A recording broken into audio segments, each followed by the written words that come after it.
நாம இப்போ ஒரு புதுவிதமான போர்க்களத்தோட வாசல்ல நிக்கிறோம். ஒரு யுகம். எங்க யார் வாழணும், யார் சாகணும்னு மனுஷங்க முடிவு பண்றதுல மிஷின்ங்க முடிவு பண்ணுது. ஆமா, ஆயுதமாக்கப்பட்ட ஆர்டிஃபிஷியல் இன்டெலிஜென்ஸ் பத்தின அந்த இருண்ட, ரொம்பவே உணர்ச்சிபூர்வமான, நம்மள யோசிக்க வைக்கிற ஒரு உண்மையை தான் நாம இன்னைக்கு பார்க்க போறோம். இது ஏதோ எதிர்காலத்துக்கான எச்சரிக்கைன்னு நினைக்காதீங்க. இது நாம இப்போ வாழ்ந்துட்டு இருக்கிற ஒரு நிஜம். இனிமே இது வெறும் சயின்ஸ் ஃபிக்ஷன் கதை கிடையாதுங்க. இது இப்போ நாம நேருக்கு நேரா சந்திக்கிற ஒரு பெரிய சிக்கல். சரி, வாங்க இத பத்தி இன்னும் கொஞ்சம் ஆழமா பார்க்கலாம். இந்த ஸ்லாட்டர் பாட்ஸ், அதாவது படுகொலை இயந்திரங்கள்னு சொல்றோம்ல, அந்த கான்செப்ட் இப்போ வெறும் சினிமால மட்டும் இல்ல, நிஜ உலகத்துக்கே வந்துருச்சு. இதுல முக்கியமான ஒரு திருப்பு முனை எப்ப நடந்ததுன்னா 2021ல.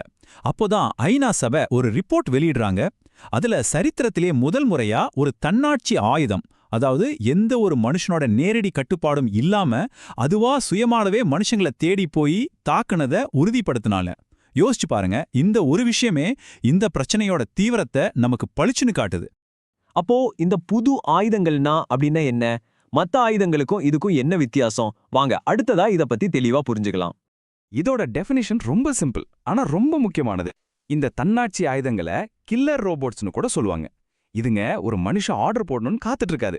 ஆர்டிஃபிஷியல் இன்டெலிஜென்ஸ் வச்சு அதுவே டார்கெட்டை கண்டுபிடிச்சு தாக்கலாமா வேணாமான்னு முடிவு பண்ணி உயிரை எடுத்துரும். இப்போ இந்த ஸ்லைட பாருங்களேன்.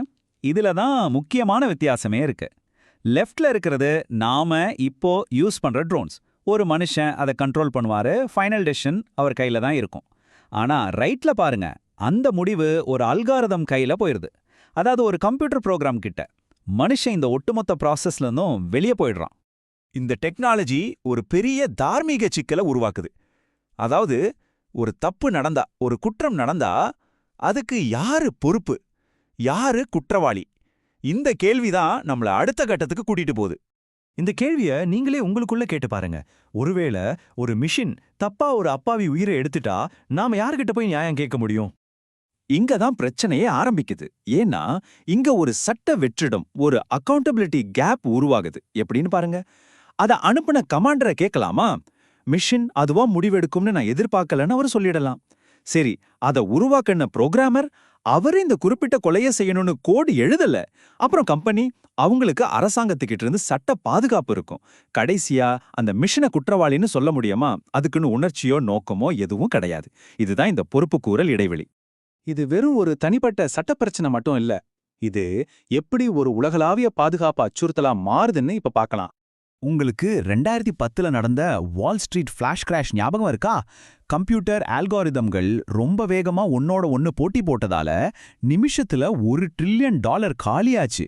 இப்ப யோசிச்சு பாருங்க, இதே மாதிரி ஒரு விஷயம் போர்க்களத்துல நடந்தா என்ன ஆகும்? இது வெறும் எச்சரிக்கை இல்ல, இது ஒரு பயங்கரமான சாத்தியம். இந்த சுழற்சியை கொஞ்சம் பாருங்க. ஒரு ஏஐ சிஸ்டம் ஒரு ஆபத்தை கண்டுபிடிக்குது. அது ஒரு மனுஷ கமாண்டர் கிட்ட சொல்லுது. ஆனா அந்த கமாண்டருக்கு முடிவெடுக்கிறதுக்கு சில வினாடிகள் தான் டைம் இருக்கு. அவர் யோசிக்கிறதுக்குள்ள எதிரியோட ஏஐ சிஸ்டம் பதிலடி கொடுத்துருது. அவ்வளவுதான். கண் சிமிட்டுற நேரத்துல போர் நம்ம கட்டுப்பாட்டை மீறி கட்டுப்படுத்தவே முடியாத அளவுக்கு போயிடும். இந்த மனநிலைய ஒரு அமெரிக்க ஜெனரலோட இந்த ஒரு கேள்வியை தெளிவா சொல்லிருது. அவர் கேட்கிறாரு, நிஜமாவே இந்த சுழற்சிலாம் மனுஷன் இருக்கணுமான்னு. ஏன்னா யோசிச்சு பாருங்க, நூத்துக்கணக்கான ட்ரோன்கள் ஒரே நேரத்துல தாக்குனா ஒரு மனுஷனால எப்படி வேகமா முடிவெடுக்க முடியும்? மிலிட்டரி லாஜிக் படி ஸ்பீடு தான் முக்கியம். அதனால மனுஷனை இதுல இருந்து தூக்கிடலான்னு ஒரு அழுத்தம் அதிகமாயிக்கிட்டே இருக்கு. நிலைமை கைமீறி போறதுக்குள்ள இதுக்கான விதிகளை உருவாக்க வேண்டிய ஒரு அவசரமான பந்தயத்துல தான் நாம இப்ப இருக்கோம். நம்மளோட கடைசி பகுதி இத பத்தி தான் பேச போகுது. இந்த டைம்லைனை பாருங்க. இது ஒரு கவுண்ட் டவுன் மாதிரி. 2021ல முறையா இதை பயன்படுத்துறாங்க. இப்போ 2024ல ஐநாவும் மத்த அமைப்புகளும் ஒரு ஒப்பந்தம் வேணும்னு கேட்கறாங்க. 2026க்குள்ள இதுக்கு ஒரு சட்டப்பூர்வமான சர்வதேச ஒப்பந்தத்தை கொண்டு வரணும்னு ஒரு டெட்லைன் வச்சிருக்காங்க. பாத்தீங்கன்னா நமக்கு நேரம் ரொம்ப வேகமா குறைஞ்சிட்டே போகுது.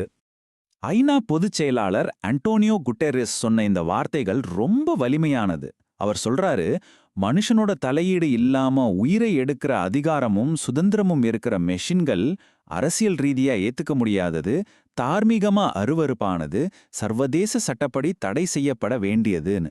அதாவது சிம்பிளா சொன்னா, உயிரை எடுக்கிற முடிவை ஒரு மெஷின் கிட்ட கொடுக்கறது மனித இனத்தோட அடிப்படைக்கே எதிரானது. கடைசியா நம்ம முன்னாடி ஒரே ஒரு கேள்விதான் நிக்குது.